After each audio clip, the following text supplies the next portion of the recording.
तुमने मुझसे झूठ बोला था। तुम यहाँ ये पूछने आए हो फरहाद? तुम्हें क्या लगा कि मैं तुमसे यहाँ मिलने के लिए आया हूँ? अब ये सोचना तो फितरी बात है ना, आखिर मैं तुम्हारी एक्स फियांसे हूँ। वो एक गलती थी। जानती हूँ, लेकिन तुम्हारी ये नजर तुम्हें मासूम नहीं बनाती, ठीक है? ये दोगलापन दिखाना छोड़ दो। तुम भी बराबर के शरीक हो, तुम्हारे दामन पर भी खून लगा है।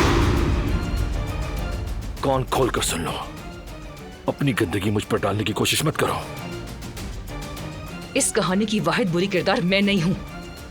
तुम सबको अपनी गलतियों का सामना करना होगा। ये क्या बकवास किए जा रही हो तुम? तुम्हारे तो बाप ने भी तुम्हारा साथ नहीं दिया। जुर्म जो इतना बड़ा किया है तुमने, समझी तुम पहले अपने बाबा को जाकर देखो। मुझसे आकर पूछते हो कि गुल के बारे में झूठ क्यों बोला आखिर मैंने तुमसे। काश के यहाँ आने की जहमत ना करते, बल्कि उसी से पूछ लेते, ये ज्यादा आसान होता।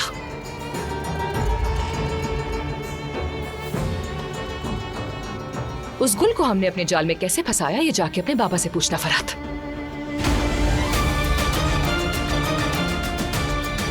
गार्ड्स, दरवाजा खोलो।